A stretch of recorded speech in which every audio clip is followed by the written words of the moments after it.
Të dashur miq, kthehemi sërish në studio. Në vazhdim është koha e të ftuarit në studio. Sot kemi të ftuar Arben Veselaj, gazetar dhe studiues i letërsisë. Do të flasim për botimin e tij të fundit, tema kadareane.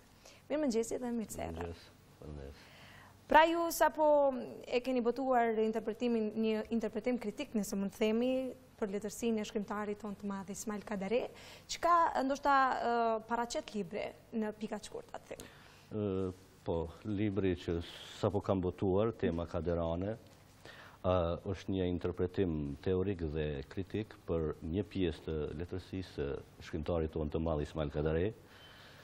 Bëhet fjalë për pjesën e parë të këtij libri, domethënë për një interpretim për eseistikën dhe publicistikën e shkrimtarit Ismail Kadare, me theks të veçantë për librin e fundit eseistik Mosmarrveshja, Shqipëria përballë vetvetes, kurse pjesa e dytë është një interpretim për idetë antitotalitare që dalin prej 3 romaneve të Kadares, prej Përbinçit, që është fillimi i krimtarisë Kadares, Pallati i Ëndrave, që është dikun nga mesi i jetëshkrimit të Kadares, dhe Qorfermani, që lidhet me kohën ka përsyllit të rënies së regjimit komunist në Shqipëri.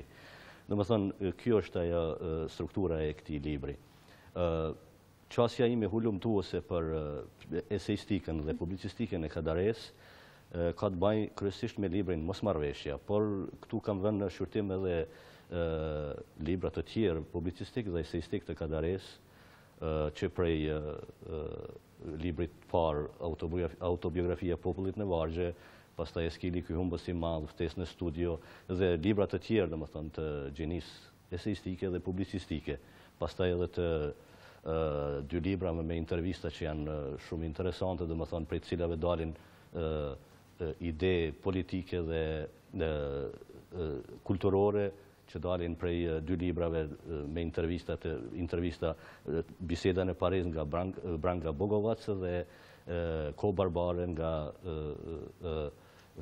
Denis Fernandez Recatalla, një studius i veprës Kadares, një studius portugez. Kjo pa ka shumë, domethënë, është përmbajtja e këtij libri.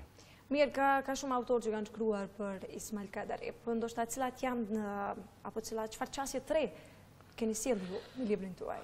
Mendoj që publicistika dhe eseistika Kadares është ajo pjesë që është lëruar relativisht pak nga studios të ndryshëm.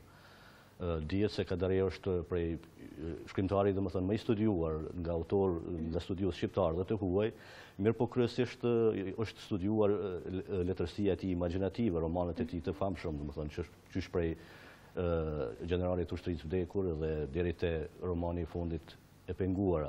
Por pjesa krimtaria eseistike dhe publicistike Kadares mendoj se është po aq interesante, domethënë veprat publicistike dhe eseistike të Kadares e kanë vullën letrare, e kanë fuqinë nganjëherë domethënë më të fuqishme se sa librat proza letrare e këtij autori. Pse mendon se pikërisht e mani këtë temë? Në fakt, me Kadaren merrem qysh nga shkolla mesme dhe mos i lexues i pasionuar, por edhe në studimet e mia themelore jam marrë me Kadaren, domethënë temë diplomet e profesora Gimvinca. Në studimet e mia themelore kam pas pikërisht antitotalitarizmin të veprat e Kadares, kurse në studimet pas universitare të profesor Sali Bashota e kam pas eseistikën dhe publicistikën letrare të Kadares. Por libri i tij i fundit, Mosmarrveshja, Shqipëria përballë vetvetes, mendoj se është kryevepra e pjesës e eseistikës dhe publicistikës të Kadares. Dhe nga leximi dhe rileximi i kësaj vepre, domethënë i Mosmarrveshjes, më ka shtyrë që këto 2 pjesë, studimet mia që i kam pas, t'i përmbledhin një libër, cilit jam munduar t'i jap edhe atë fytyrën publicistike, përmes titullit, përmes kopertinës, për të qenë pjesë e një debati që sot bëhet, domethënë, për çështjen e Kadares, shumë i debatuar, nganjëherë i keq kuptuar nga populli i tij, për kritikat që bën, për vlerësimet që bën. Mirë, do doja të pyesja juve personalisht, se cili është sot roli i Ismail Kadares, ndoshta qoftë si shkrimtar, por edhe si intelektual? Unë mendoj se Kadareja është ndoshta shkrimtari intelektuali më i keq kuptuar, nga njerë shumë i keq kuptuar nga populli i tij. Kështu ka ndodhur edhe me themeluesin e mendimit kritik shqiptar me Fajkonisën. Edhe ai dikur, domethënë, keq kuptohej nga elitat intelektuale dhe politike të kohës për shkak të kritikave që ai bënte, domethënë. Kritikat që përvoja historike ka dëshmuar se ai ka pasur të drejtë. Edhe kështu mendoj, domethënë, se Kadareja nganjëherë është i keq kuptuar nga këto elita kulturore dhe politike për shkak se është i pa kompromis në kritikën e tij, domethënë, që jep për zhvillime shqetësuese të identitetit kulturor, politik, fetar, gjuhësor, që sot zhvillohen në... Po sa ndoshta angazhohet ai për temat që preokupojnë shoqërinë shqiptare në përgjithësi? Unë mendoj se nganjëherë ai është i vetmuar kur bëhet fjalë për mbrojtjen e identitetit nacional. Nganjëherë ndaj tij bën akuza të pabaza kur thonë se Ismail Kadarej vazhdon të jetë një shkrimtar nacionalist që promovon vlerat nacionale.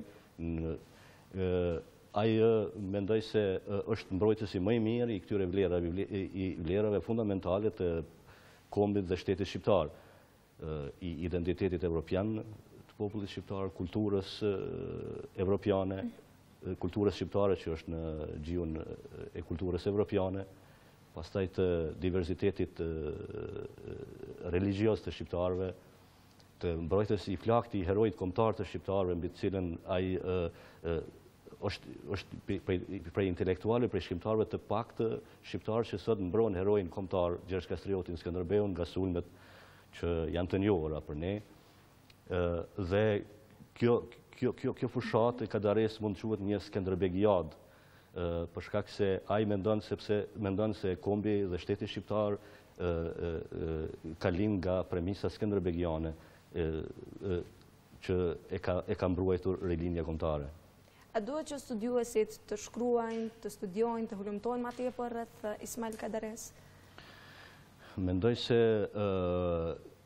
si thash më herët, më thënë, vepra Kadares, pjesa publicistike, veprat e tij publicistike dhe eseistike, kanë nevojë për një qasje shumë më të thellë, shumë më ngulmuese të autorëve, të studiosëve, për shkak se është mendimi im, domethënë që kjo pjesë e letërsisë është po aq e fuqishme, kjo pjesë e veprës së Kadares është po aq e fuqishme, sa edhe romanet e tij të famshëm me të cilët është bërë i njohur në krejt botën.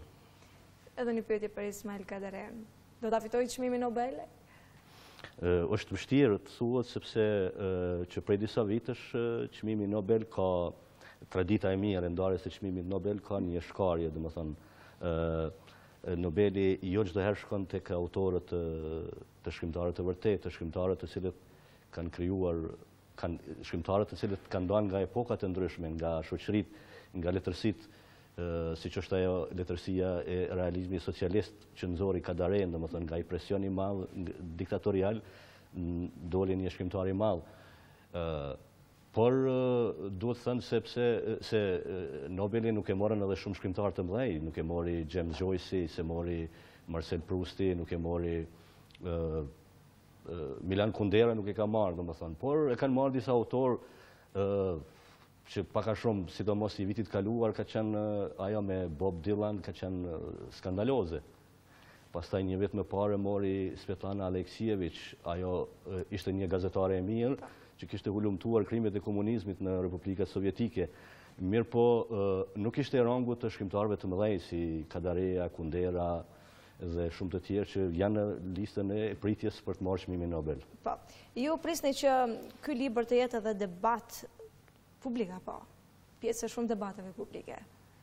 E keni arritur deri sot apo është ende herët të thuhet diçka e tillë? Mendoj se mediat këtu në Prishtinë nuk i qasin shumë nuk u qasen këtyre temave që janë interesante të debatohen, sidomos për fenomenin kadare, i cili, do më thënë, është i pa kompromis në kritikat e tij për zhvillimet politike, për zhvillimet politike, kulturore, të identitetit nacional, kulturor të shqiptarëve. Mendoj se mediat e Tiranës janë shumë më larg, do më thënë, me këto debate, dhe për tyre, do më thënë, çdo herë del kërkohet e vërteta të ndriçohet dhe të del e vërteta për çështje që shtron gjeniu i kombit tonë. Po, ju thatë se shumë kohë më herët jeni mirë me shkrimet e Ismail Kadares. Sa kohë është dashur finalizimi i këtij libri? Unë thash, pasi kam lexuar librin Mosmarrveshjet Kadares, sepse ai libër ka disa ribotime dhe ka një moshë relativisht e re, më kanë nxit, domethënë, të hyj edhe një herë shkrimeve të mia dhe hulumtimeve të mia që nga koha studimeve themelore dhe po, dhe e kam nxjerrë këtë libër duke i dhënë. Ka qenë e vështirë? Është e vështirë, domethënë, sepse të pretendosh të debatosh për Kadaren është sfidë, sepse ju deri sot a keni arritur atë që ju personalisht keni dashur në këtë libër? Të tregoni. Nuk e di. Ndoshta kjo mbetet të tjerëve ta vlerësojnë, ata që merren profesionalisht. Po, ndoshta si është vlerësuar deri tash? Nga kritikët, nga ata të cilët kanë pasur mundësi ta lexojnë librin? Ata e kanë parë, domethënë, se është një libër intrigues, një libër që ka disa që spajtohen me interpretimet e mia, ka të tjerë që pajtohen plotësisht. Domethënë, edhe ky libër është pothuaj i ngjashëm me debatin që bëhet për Kadaren, domethënë, për taborët që i japin të drejtë Kadares për kritikat e tij, të tjerë që Dhe Ismail Kadaren nuk e ka marrë këtë libër apo jo nga ju? Mi po që pritet kësaj? Jo, nuk e ka marrë, ndoshta do t'ja dërgoj tash në panajirin e librit në Tiranë. E ku mund ta gjejnë ndoshta për fund? Libri ndodhet nëpër libraritë e Prishtinës. Nëpër libraritë e Prishtinës ndodhet, në disa librari tjera nëpër qendra të ndryshme të Kosovës. Dhe një mesazh për gjithë shikuesit tanë për fund? Cili do të ishte? Të lexohet Kadareja, sidomos pjesa publicistike dhe eseistike, të lexohen librat e tij nga kjo gjini që prej autobiografisë së popullit në Vargje, pastaj Eskili ky humbës i madh e deri te Mosmarrveshja, sepse prej këtyre librave dalin, domethënë, shumë të qarta idetë politike, kulturore të Kadares mbi nacionin shqiptar. Zoti Veselaj, ne të falenderojmë shumë. Faleminderit juve. Që ishit pjesë e programit të mëngjesit. Ne ju dëshirojmë sukses edhe në botimet tjera, nëse që do të shifemi sërish. Dhe një mesazh i mirë që të lexojnë sa më shumë, jo vetëm Kadaren, por çfarëdo libri, çfarëdo shkrimtari e parëndësishme apo jo. Faleminderit. Lexojnë sa më tepër. Të dashur miq, këtu po e përmbyllim edhe këtë bisedë të parë. Do të shkputemi nga studio e programit të mëngjesit për të lidhur me kanalin e 3 të RTK-s për të ndjekur edicionin e dytë informativ.